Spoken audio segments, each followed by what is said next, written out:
इस कार्यक्रम के पुण्यार्चक हैं श्री जयेश भाई जसवंत लाल शाह, श्रीमती रूपा बेन शाह, श्री अर्पित वखारिया, श्रीमती अदिति वखारिया, कियारा वखारिया, जियान वखारिया, कुंजन गांधी, ईशा गांधी एवं हतवी गांधी।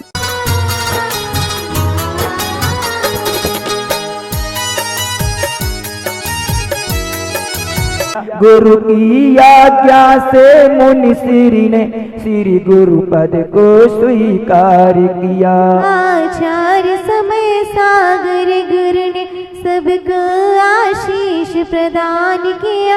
सबने उनके उच्चासन में गुरुदेव तुम्हें सम्मान दिया। ओम ह्रीं संत श्रोमणी आचार्य भगवान श्री समय सागर महामुनिंद्राय अनर्प प्राप्त जयमाला पुण्य अर्घ्यंद्र पामिति स्वाहा। गुरु पद पर आसीन जो गुरु आज्ञा अनुसार मुनि समय सागर तुम्हें बंदन बारंबार परिपुष्पांजलि छिपामी। जो ज्ञान में जो ध्यान में जो त्याग तप में लीन है इंद्रिय विषय आशा बिना आरंभ संग विहीन है। ऐसे महामुनि राज को शत शत नमन शत शत नमन। यही अर्पित कर रहा बस द्रव्य का जिसमें चयन। ओम रहा समस्त साधु परमेष्टि नमाय अनर्प प्राप्त है अर्घ्यंद्र पामिति। जो बच्चे द्रव्य लेके आए हैं वो शास्त्र दान कर ले। चले जाए निकल जाए, उधर से आ जाओ 4-5 बच्चे जल्दी से आ जाओ, वहां से जल्दी आओ। वहां से कहाँ के हैं ये तो कहाँ के बच्चे हैं?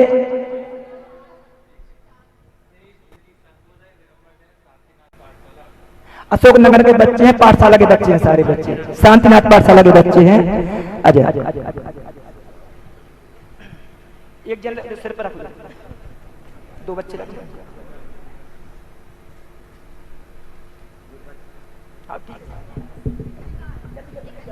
हाँ शिक्षिकाएं हैं, बच्चे नहीं है। ये सारी शिक्षिकाएं आई हैं। ये तुम जा शिक्षिका परम पूज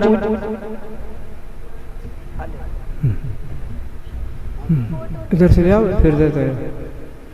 चलो है ना, उधर रख दो। अच्छा शास्त्र खाली विराजमान करना, शास्त्र रख दो, प्लेट रख दो नीचे। शास्त्र यहाँ विराजमान करना है, यहाँ रखवा। महाराजों को हाथ लगवा। चल ठीक ठीक। अच्छा सीधी गद्दी पे रख दो, उधर से लगवा, हाथ लगा दो। जय बोलो सरस्वती जिनवाणी माता की जय। परम पूज्य 108 निष्कंठ सागर महाराज के चरणों में निवेदन, हम सभी को अपने मंगलवाणी से कृतार्थ करें। जय बोले परम पूज्य 108 निष्कंठ सागर जी महामुनि राज की जय। नमोस्तु भगवान, नमोस्तु नमोस्तु नमोस्तु। आ जाए सब, चलिए सभी लोग पंच नमस्कार मत का स्मरण करेंगे। ओम नमः सिद्धेभ्यः।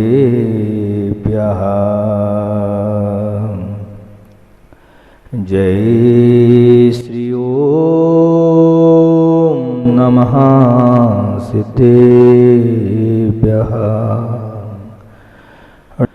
कब से प्यासा घूम रहा था इस जग के चौराहे पर, था विश्वास बुझाएंगे गुरु मेरी प्यास स्वयं आकर। एक छोटा सा घूंट पिलाकर नयन स्वयं ने मूंद लिए। अब यह स्वाद स्वयं में खोजो, ऐसा कह कर मौन हुए। अब यह स्वाद स्वयं में खोजो, ऐसा कह कर मौन हुए। जब बोलो कुंडलपुर के बड़े बाबा श्री आदिनाथ भगवान की, संत श्रोमणी आचार्य भगवान गुरुवर श्री विद्यासागर जी महाराज की, परम पूज्य आचार्य समय सागर जी महाराज की, परम पूज्य ज्येष्ठ श्रेष्ठ निरापक श्री योग सागर जी महाराज की जय। परम पूज्य ज्येष्ठ श्रेष्ठ निरापक श्री नियम सागर जी महाराज की जय। जो लोग निरापक श्री समता सागर जी महाराज की जय। पूज्य अभय सागर जी महाराज की जय। पूज्य पवित्र सागर जी महाराज की जय। समस्त मुनिराजों की जय। परम पूज्य निष्कंप सागर जी महामुनिराज की जय। नमोस्तु भगवान नमोस्तु। एक घास के तिनके की इच्छा हुई कि मैं सागर में जाकर मिल जाऊं। उसने सागर में मिलने का प्रयास भी प्रारंभ कर दिया। जब जब वो सागर में मिलने की इच्छा और या उसकी यात्रा प्रारंभ करता और हवा का एक तेज झोंका उसकी इच्छाओं को पूर्ण नहीं करने देता। कई बार उसने प्रयास किया कि मैं सागर में मिलूं, और जैसे ही वो यात्रा प्रारंभ करता हवा का तेज झोंका आता और उसके प्रयासों को विफल कर देता। सामने बैठा हुआ एक पथिक बहुत देर से दृश्य देख रहा था, तो उसने उस तिनके से पूछा, भाई तुम ये क्या कर रहे हो? तो उस तिनके ने जवाब दिया, मैं सागर में मिलना चाहता हूं, लेकिन मेरी ये यात्रा विफल हो जाती है। मैं इतना पुरुषार्थ करता हूं, मेरा पुरुषार्थ कोई कार्य नहीं आ रहा। उस पथिक ने कहा कि तुम्हारा ये पुरुषार्थ ठीक है कि तुम सागर में मिलना चाहते हो। बंधुओं, कभी कभी व्यक्ति पुरुषार्थ तो करता है, लेकिन पुरुषार्थ करने के बाद भी उसको सफलता प्राप्त नहीं होती। उसका कारण ये होता है कि पुरुषार्थ तो कर रहा है, लेकिन उसका वो पुरुषार्थ सही दिशा में नहीं कर रहा। अगर कोई व्यक्ति पुरुषार्थ अगर सही दिशा में करे तो निश्चित है कि उसको सफलता प्राप्त होगी। लेकिन हमारा जो पुरुषार्थ है असफल इसलिए होता है कि हमारा पुरुषार्थ सही दिशा में नहीं होता। कई लोग कहते हैं, महाराज जी हमने इतना पुरुषार्थ किया लेकिन हमको सफलता प्राप्त क्यों नहीं हो रही। एक बार ऐसा ही हुआ, किसी ने कहा, महाराज जी हम चाहते हैं कि हमारे यहाँ इस स्थान पे जल की कमी है, हम जिनेंद्र भगवान का अभिषेक नहीं कर पाते हैं, और हमारे लिए जब तक कुएं का शुद्ध जल प्राप्त नहीं होगा हम जिनेंद्र भगवान का अभिषेक कैसे करेंगे। क्योंकि जैन दर्शन में कहा है बोरिंग के पानी से अभिषेक नहीं होना चाहिए। साधुओं को आहार भी बोरिंग के पानी से नहीं होना चाहिए। क्यों नहीं होना चाहिए? कुएं का पानी भी नीचे से आ रहा है, बोरिंग का पानी भी नीचे से आ रहा है। तो जैन दर्शन कहता है, जैन दर्शन में पानी छानने का महत्व नहीं है, विलछानी का महत्व है। क्योंकि कुएं का पानी जो रहेगा उसकी विलछानी यथा स्थान पहुंचेगी और बोरिंग का पानी की विलछानी नहीं पहुंचती। तो महाराज जी ऐसा आशीर्वाद दो कि हमारे यहाँ पर कुएं की पानी की व्यवस्था हो जाए और हम जिनेंद्र भगवान का अभिषेक, जो भी हमारे नगर में त्यागी वृत्ति मुनिराज आए उनके लिए जल की व्यवस्था हो जाए। महाराज जी ने कहा, तुम्हारी ऐसी भावना है तो भाई इस स्थान पर जल की प्राप्ति हो सकती है। 100 फीट गहरे गड्ढे खोदोगे तो वहां से तुमको जल की प्राप्ति होगी। हम कल आएंगे और देखेंगे। जी महाराज। महाराज तो कहकर चले गए। अगले दिन जब महाराज जी के पास महाराज जी स्थान पर आए तो व्यक्ति उदास बैठा था। और जैसे ही महाराज जी आए तो महाराज जी से कहने लगा, महाराज आपने तो कहा था कि इस स्थान पे पानी मिलेगा, मैंने इतना पुरुषार्थ किया, मैंने यहाँ पर सब कुछ किया, लेकिन पानी की प्राप्ति नहीं हुई। मैं तो जानता था कि दिगंबर साधु कभी झूठ नहीं बोलते, लेकिन महाराज जी आपने मुझको आश्वासन दिया और ये आपका आश्वासन भी गलत रहा। महाराज ने कहा भैया, दिगंबर मुनिराज के मुख से पहली बात तो कोई बात निकलती नहीं है, और अगर दिगंबर मुनिराज के मुख से अगर कोई बात निकल जाए तो कभी वो झूठ नहीं निकलती। मैंने नियम से कहा था तुझको कि इस स्थान पर पानी है, लेकिन तूने क्या किया? पुरुषार्थ तो किया, लेकिन तूने पुरुषार्थ क्या किया? तूने एक एक फीट के 100 गड्ढे खोद दिए। तेरे को पानी की प्राप्ति होगी या नहीं?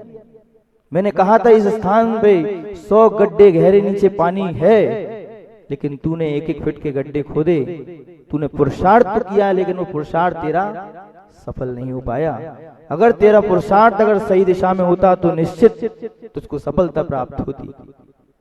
ऐसी उस पथिक ने उस घास के तिनके से कहा कि तुम चाहते हो कि तुम सागर से मिल जाओ तो मेरी बात को मानो, अगर मेरी बात को स्वीकार करो तो मैं तुझको एक रास्ता बताता हूं, तुम सागर में मिल जाओगे। उस तिनके ने कहा हाँ मैं जानता हूं, मैं चाहता हूं कि मुझको सागर में मिल जाऊं मैं, आप मेरे लिए कोई ना कोई उपाय बताइए। तो उसने कहा तुम्हारे बाजू से जो गंगा नदी जा रही है ना, तुम्हारे बाजू से जो नदी जा रही है, ये भी यात्रा करने के लिए निकली है, ये भी सागर में मिलना चाहती है। अगर तुम चाहते हो कि सागर में मिल जाऊं तो तुम इस नदी में डुबकी लगा लो, तुम्हारी यात्रा पूर्णता को प्राप्त होगी।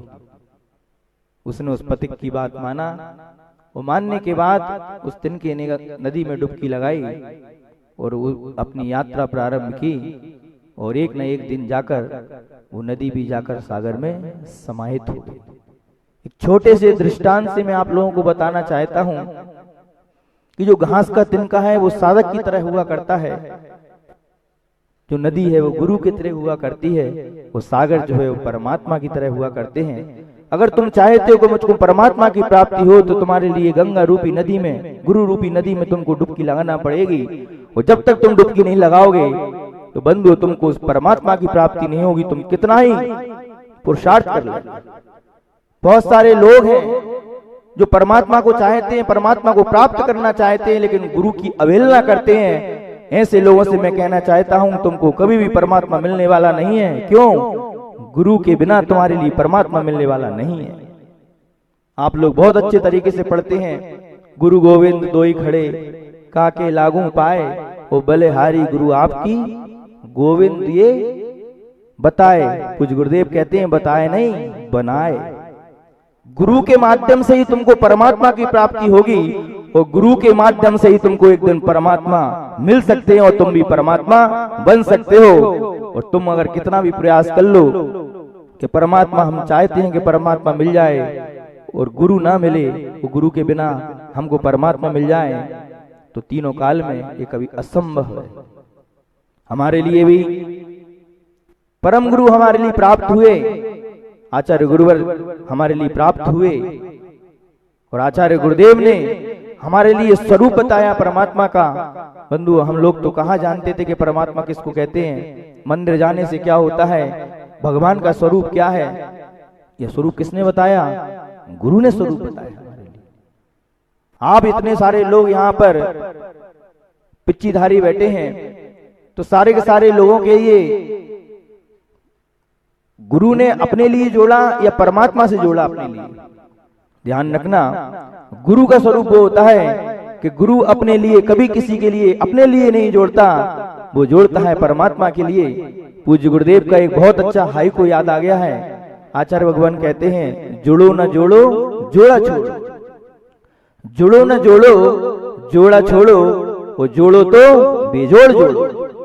आचार्य भगवान का ये हाई को इतनी बड़ी शिक्षा देता है कि पहली बात तो किसी को जोड़ो नहीं, वरना किसी से जुड़ो, और अगर किसी से जोड़ना भी चाहते हो तो परमात्मा से जोड़ दो, तुम्हारा कल्याण हो जाएगा।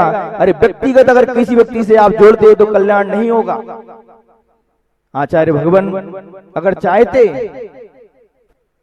आचार्य भगवान चाहते कि नहीं मेरे अलावा मैं किसी को दीक्षा नहीं दूंगा, तो बताओ आज हमारे पूज्यवर आचार्य ज्ञान सागर जी महाराज जी की भावना पूर्ण होती कि जो उनकी भावना थी कि गुरुकुल बनाने की। जैन दर्शन की ये विशेषता है कि जैन दर्शन में कहते हैं कि नहीं तुम भक्त नहीं, तुम्हारे अंदर भगवान बनने की शक्ति है, तुम कब तक भक्त बने रहोगे। और अन्य संप्रदाय में कहते हैं नहीं, तुमको जीवन भर भक्त बन के रहना है। ये जैन दर्शन और अन्य दर्शन की विशेषता है। आप लोगों ने देखा होगा, हमारे एक भट्टारक परंपरा है, वो अपने जीवन काल में कभी अधिक 1 या 2 भट्टारक रहते हैं, अधिक लोगों को नहीं बनाते। क्यों? वो कहते नहीं, अंत समय में वो अपना एक उत्तराधिकारी छोड़ के जाएंगे।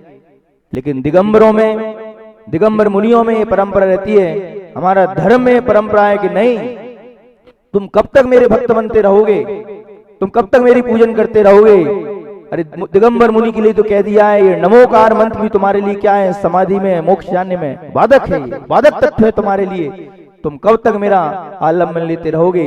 जब तक पंच परमेष्टि भगवान का भी हम आलम्बन लेते रहेंगे, हमारा कल्याण होने वाला नहीं है। लेकिन इसका मतलब ये नहीं है तुम नमोकार मंत्र पढ़ना बंद कर दो, क्योंकि महाराज की बहुत सारी बातों को अपन लोग ऐसे पकड़ लेते हैं कि महाराज जी ने कहा अब नहीं, पंच परमेष्टि भगवान का आलम्बन नहीं लेना है। उस अवस्था की बात बता रहा हूं मैं।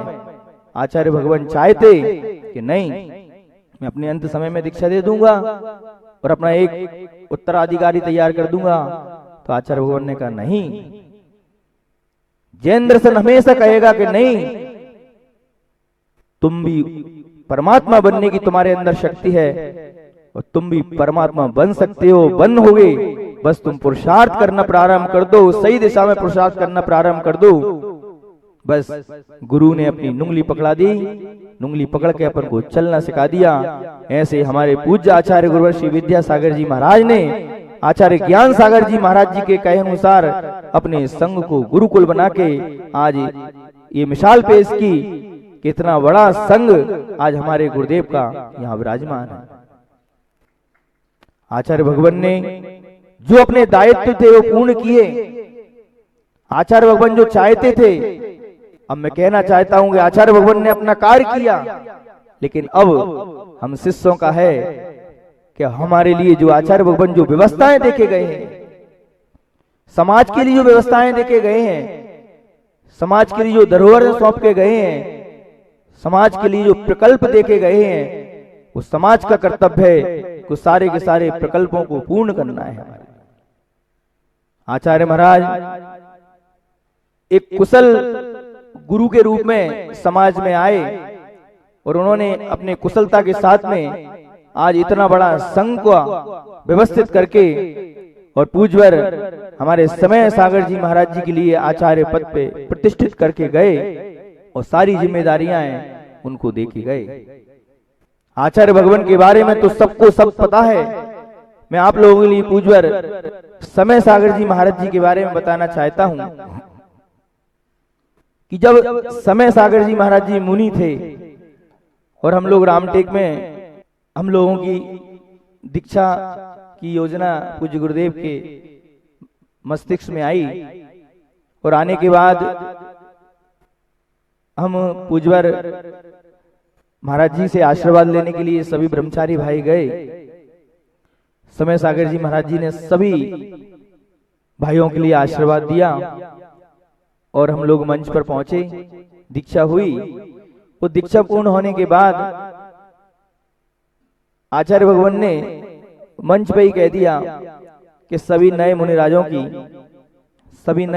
को प्रतिक्रमण समय सागर जी कराएंगे। तो समय सागर जी महाराज जी ने हम लोगों से कहा कि आप लोग स्थान निश्चित कर लेना। तो हम लोगों ने छत पर स्थान निश्चित किया।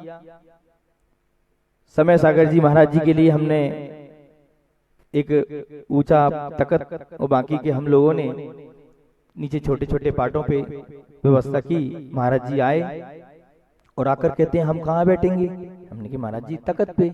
नहीं, साथ में बैठेंगे। हमने कहा महाराज जी इतने पुराने महाराज आप, हम आपके साथ में कैसे बैठेंगे। तो कहने लगे नहीं। मैंने कहा महाराज जी 2 घंटे 3 घंटे पहले तो आपके चरणों में बैठे थे, अब आपके बराबर कैसे बैठ सकते हैं। तो उन्होंने कहा 2 घंटे 3 घंटे की बात अलग थी। जैन दर्शन में व्यक्ति का महत्व नहीं होता, व्यक्तित्व का होता है, गुणों का होता है। पूज्य गुरुदेव ने जो 28 मूल गुण आपके लिए दिए, वही 28 मूल गुण मेरे लिए दिए थे। अब कोई छोटे बड़े का भेदभाव नहीं, साथ में बैठे। हमने खूब निवेदन किया, 3 पटले लगा दिए। महाराज ने कहा नहीं। थोड़े लेट हुए, प्रतिक्रमण प्रारंभ हुआ। पूरा संघ आचार्य भक्ति के लिए इंतजार कर रहा था। पूज्यवर समय सागर जी महाराज जी के साथ में नवीन सारे 24 मुनिराज जब पहुंचे तो पूज्य गुरुदेव मंद मंद मुस्कान में मुस्कुरा रहे थे। सभी लोग पहुंचे, आचार्य भक्ति हुई और आचार्य भगवान के पास में जाकर हमने कहा आचार्य श्री का इतने लेट कैसे हुए? तो हमने आचार्य भगवान से कहा आचार्य भगवान आप महाराज जी से कहें इनके बराबर हम कैसे बैठ सकते हैं। हमने महाराज जी के लिए तकत लगाया, इन्होंने मना कर दिया। हमने 2-3 पटले और लगाए, मना कर दिया। महाराज जी हमने कभी भी इतने ज्येष्ठ मुनिराज पूज्यवर समय सागर जी महाराज, पूज्यवर योग सागर जी महाराज, जिनके लिए हमने इतनी विनय भक्ति के साथ में हम उनके बराबर कैसे बैठ सकते हैं? वो समय सागर है। आचार्य भगवान ने हम लोगों से उनसे नहीं कहा, हमसे कहा। वो कौन है? समय सागर है। समय का मतलब वो एक आत्मा भी होती है, आगम भी होता है। अरे पूज्यवर समय सागर जी महाराज जो कार्य करते हैं वो आगम के विरुद्ध और विपरीत नहीं करते, वो आगम के अनुरूप कार्य करते हैं। जब उस समय हमने देखा कि वाकई में इनके अंदर एक मुनित्व, मुनि को कैसे निभाया जाता है, कैसे पालन किया जाता है, तब बंधुओं पूज्यवर समय सागर जी और योग सागर जी महाराज जी के कारण से आज हमारा संघ इतना विशाल बना हुआ है। ये उनकी कृपा है, इतनी विशालता हमारे संघ के लिए बनाने में। कितनी अच्छे तरीके से निर्वाह करते थे, कितना अच्छा वात्सल्य इन्होंने संघ में दिया। तो हमारे लिए लगा कि वाकई में ये उत्कृष्ट मुनिराज है। जब हम लोग पूज्य गुरुदेव के आशीर्वाद से कुंडलपुर क्षेत्र से राजस्थान के लिए पहुंचे तो आचार्य भगवान की भावना तो किसी दूसरे स्थान को रूट से देने की थी। तो पूज्य महासागर जी ने कहा कि हम बड़े महाराज जी के दर्शन करना चाहते हैं। उस समय वो इंदौर में थे। तो आचार्य महाराज ने कहा ठीक है, आपकी जैसी अनुकूलता हो वहां से निकल जाएं। और जैसे हम इंदौर पहुंचने वाले थे तो पूज्यवर आगे बढ़ गए। जैसे हम लोग उस स्थान पर पहुंचे वड़नगर तो पूज्यवर और आगे बढ़ गए रतलाम में। हमने कि महाराज जी आप जहां जहां जाओगे जब तक आपके दर्शन नहीं करेंगे हम राजस्थान में प्रवेश नहीं करेंगे। महाराज श्री रतलाम में मिले और जब हम रतलाम पहुंचे इतनी गर्मी में भी पूज्यवर 2 किलोमीटर हमारे लिए लेने के लिए आए, दोनों मुनिराज के लिए। जब हम मंच पर पहुंचे तो हमने देखा अब तो महाराज जी का पृथक संघ बन गया है। तो अब तो महाराज जी अच्छे ऊंचे चौकी पे बैठे होंगे। वहां जाके देखा तो ऐसे बराबर। हमने कहा हम तो नहीं बैठेंगे, इनके बराबर कैसे बैठ सकते हैं। तो हमने एक चौकी लगा दी। तो महाराज जी आए और आकर कहते हैं इसको उठाओ।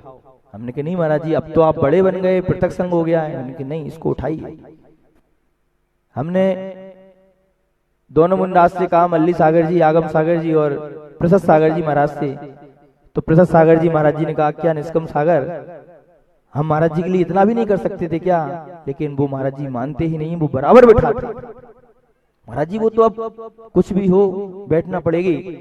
पूज्य महाराज ने कहा अगर आप वो बैठो तो ठीक है, नहीं मैं तो जा रहा हूं। मजबूरी में बैठना पड़ी हम लोगों के लिए। और जब हम लोग वहां बैठे, वहां देखा कितना वात्सल्य उन्होंने दिया। वात्सल्य देने के बाद हमने कहा देखो अभी भी इनके अंदर भले पृथक संघ बन गया हो, बड़े हैं, अरे जितनी उम्र तो हमारी हो नहीं है उतनी तो उनकी दीक्षा की हो गई। इतने बड़े साधक अपने बाजू में बिठा रहे हैं। अंदर से बहुत मन में संकोच हुआ, लेकिन क्या करें उनकी व्यवस्था है। तब लगा कि नहीं ये बाहर आने के बाद भी ये अंदर ही है अपने।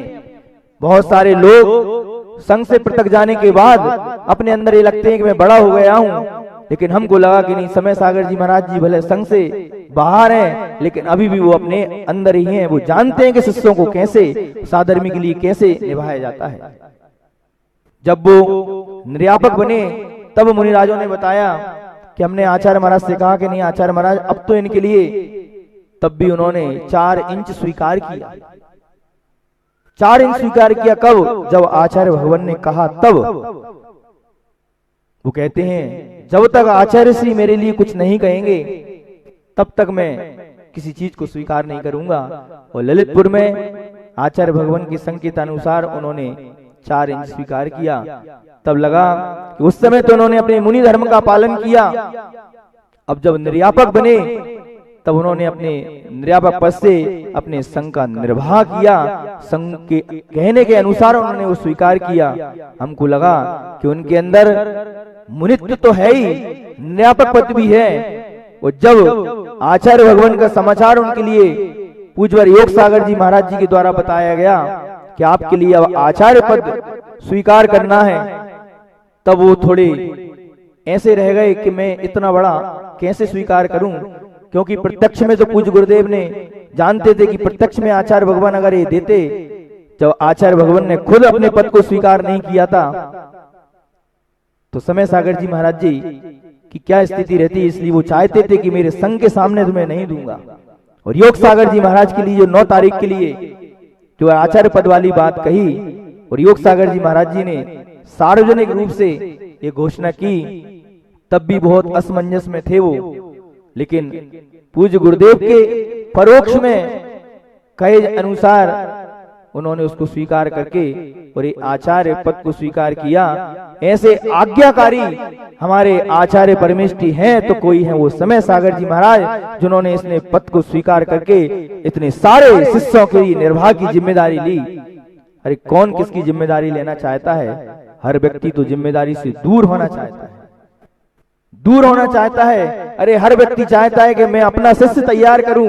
अरे दूसरों के शिष्यों को कौन स्वीकार करना चाहता है? लेकिन समय सागर जी महाराज ने, जो कभी जिंदगी में कोई संयोजना में नहीं रहे, लेकिन उसके बावजूद भी उन्होंने इतने बड़े पद को स्वीकार करके और कितने व्यवस्थित तरीके से कुशलता के साथ में, कितने कुशलता के साथ में वो जानते हैं कि ठीक है आप लोगों ने, अपन लोगों ने उनको गुरु मान लिया है, लेकिन वो उनके अंदर ये भावना रहती है कि नहीं, जो आचार्य भगवान की धरोहर है, जो पूज्य गुरुदेव के शिष्य हैं, वो शिष्य सारे के सारे व्यवस्थित हों।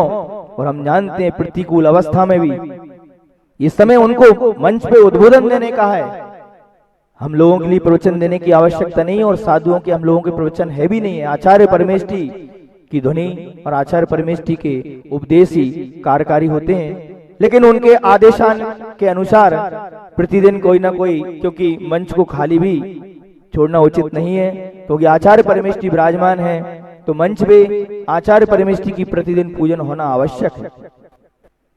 वो अपनी संयोजना में इतने लगे हैं कि मैं देखता हूं कि वो हर शिष्य के लिए कुशलता के साथ में वो चाहते हैं कि पूज्य गुरुदेव ने जो इतना बड़ा संघ देके गए हैं, पूरा संघ व्यवस्थित हो जाए।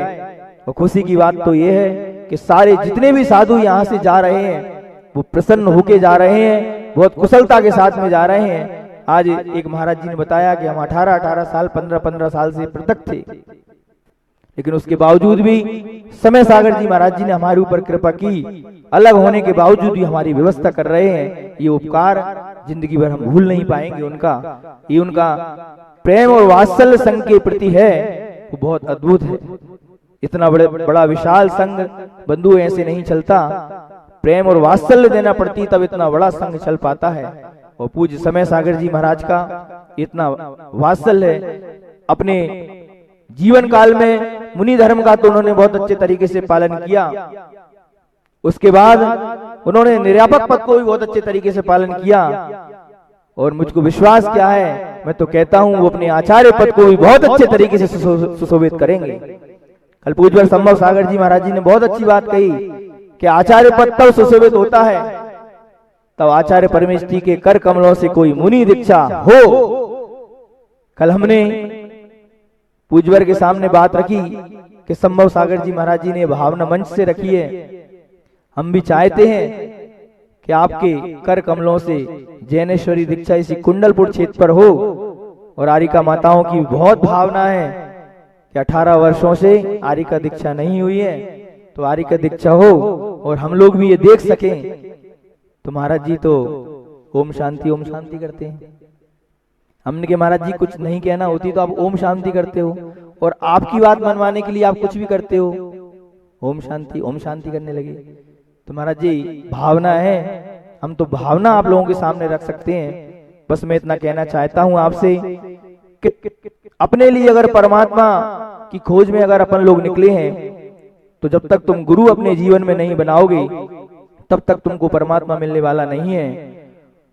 और गुरु अगर तुमने बना लिया है बंधुओं, तो निश्चित है कि तुमको परमात्मा मिले बिना रहेगा नहीं, क्योंकि तुमने गुरु बना लिया।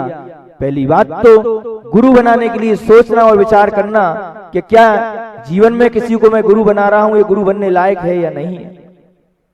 सोचना विचार करना कि गुरु बनने लायक है या नहीं है, और फिर विचार करने के बाद हाँ ये गुरु बनने लायक है, तो अपनी जीवन की पूरी डोर उस गुरु के चरणों में सौंप देना। मैंने तो अपनी पूरी जीवन की डोर आचार्य गुरुवर श्री विद्यासागर जी महाराज जी के चरणों में सौंप दी थी। अब आचार्य गुरुदेव कहते हैं लोग कि आचार्य गुरुदेव नहीं है, मैं कहता हूं कैसे नहीं है, कैसे नहीं है। इस कुंडलपुर के कण कण में आचार्य गुरुदेव विराजमान है, और साक्षात समय सागर जी के महाराज के रूप में हमारे लिए गुरुदेव विराजमान है। जब भी हम समय सागर जी महाराज को देखते हैं तो हम आचार्य गुरुदेव को देखते हैं, इसलिए हमको दुखी होने की आवश्यकता नहीं है। दुखी क्यों हो? अरे जिसके ऊपर से साया उठ जाता है वो दुखी होता है, हमारे ऊपर से साया नहीं उठा है। पूज्य गुरुदेव का साया तो है ही, अच्छे व्यक्ति को हर जगह आवश्यकता होती है। यहाँ पर गुरुदेव के इतने कार्यों से ऊपर के देवताओं को भी लगा कि नहीं, इतना अच्छा व्यक्तित्व नीचे नहीं, अब तो ऊपर आवश्यकता है। हम चाहते हैं हर व्यक्ति का प्रमोशन हो। हमारे गुरुदेव ऊपर विराजमान हुए हैं, और निश्चित है आगामी समय में वो तीर्थंकर बनेंगे, ये निश्चित है। जब मैंने डोंगरगढ़ में पूज्य गुरुदेव की वीर्यांजलि के दिन कहा कि आचार्य भगवान के जो कार्य थे वो तीर्थंकर के ही तो कार्य थे, तीर्थंकर जो कार्य करते थे वो हमारे आचार्य गुरुदेव ही करते थे। कैसे करते थे आप लोग देखें, हमारे संघ में जितनी मुनि है उससे डबल ट्रिपल क्या है, आरिका माता है। जितने श्रावक हैं उतनी अधिक श्राविका हैं, जितने ब्रह्मचारी भाई हैं उतने ब्रह्मचारिणी बहनें हैं। जो तीर्थंकरों के कार्य थे पर कल्याण के, आचार्य भगवान ने भी तो वही पर कल्याण किया। अरे किसको आवश्यकता है प्रत्वस्थली बच्चों के लिए, हथकरघा, चलचरका, और कितने कितने आचार्य भगवान के भाग्योदय, पूर्ण आयु, कितने प्रकल्प, ये किसके कार्य थे? तीर्थंकरों के। तो हम तो जानते हैं जो तीर्थंकरों के लक्षण थे वो पूज्य गुरुदेव में घटित होते हैं। आचार्य भगवान ज्यादा समय नहीं, कुछ समय में तीर्थंकर बनेंगे। और जितना उनका शिष्य समुदाय है जो आचार्य भगवान को मन से मानता है, वचन से मानता है, काय से उनकी भक्ति करता है, जितने श्रावक हैं वो निश्चित है कि आचार्य भगवान के समो शरण में जाएंगे, निश्चित जाएंगे। क्यों? क्योंकि हमारे तीर्थंकर बनेंगे।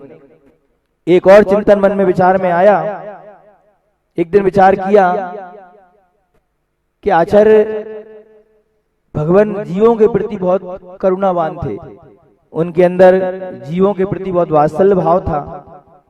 और सबसे उपकारी अगर कोई पशु है तो गाय है। गाय हमारे लिए जब जन्म होता है तो बच्चा और वृद्ध तक गाय के दूध का सेवन करता है। जब हमने भूतकाल, भविष्यकाल और वर्तमान काल तीनों 24 को देखा तो देखा कि इतनी उपकारी जो पशु है उसका कहीं कोई चिन्ह नहीं है। ऐसे चिन्ह भी रखा गया, सुगर का चिन्ह रखा हो गया, मछली का चिन्ह आ गया, चेतन अचेतन सभी चिन्ह आ गए, लेकिन गाय का चिन्ह क्यों नहीं है? बहुत दिन तक विचार चलता रहा, विचार आता रहा। तब छोटी बुद्धि थी, बुद्धि तो अभी भी छोटी है, लेकिन अनायास रात को विचार एक दिन आया।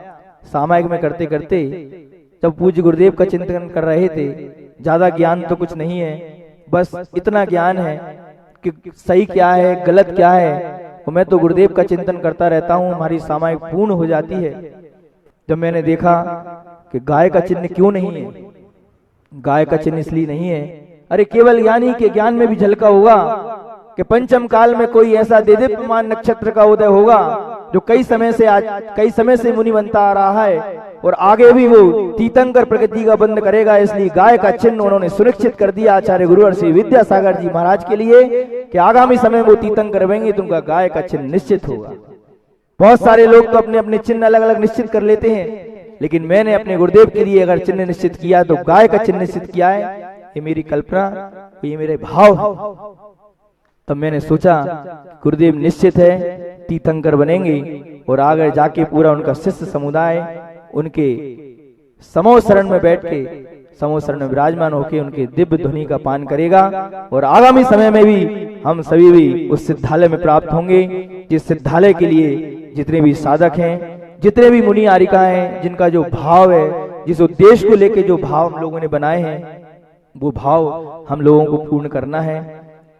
हम सभी लोगों के लिए समय सागर जी महाराज जी के समाज के लोग हों चाहे संघ हो, उनके साथ में उनकी आज्ञा में अब ये जीवन तो पूज्य गुरुदेव के लिए था, आगे का ये जीवन भी मेरे पूज्य गुरुदेव वर्तमान में पूज्य समय सागर जी महाराज के लिए रहेगा। वो जो कहेंगे, उनका जो आदेश होगा वो हमारे लिए आज्ञा होगी। उस आज्ञा को श्रोधार करते हुए आगे के लिए कार्य करेंगे। बस बंधुओं, श्रद्धा और समर्पण जो होती है, जब व्यक्ति की श्रद्धा गहराती है वो समर्पण का रूप ले लेती है। हमारे अंदर इतनी श्रद्धा और इतनी भक्ति होना चाहिए, इतनी भक्ति होना चाहिए कि पूज्य गुरुदेव भी ऊपर से देखें तो कहें कि नहीं, वाकई में मेरे रहते हुए मेरा शिष्य समुदाय बहुत व्यवस्थित था। जब आचार्य भगवान थे तब तो हम बहुत व्यवस्थित थे। जब आचार्य भगवान ऊपर से देख के कहें कि नहीं, मेरे ना रहने के बावजूद भी इन्होंने बहुत व्यवस्थित तरीके से धर्म की प्रभावना, आचार्य भगवान ने सूत्र दिया था कुंडलपुर जबलपुर में, एकता कलौ बलम।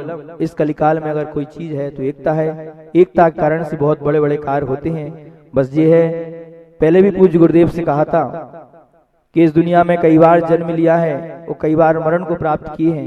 ये गुरुदेव, ये जन्म जो लिया है आपके लिए लिया है, आपको जो उपयोग करना है इसका लीजिए।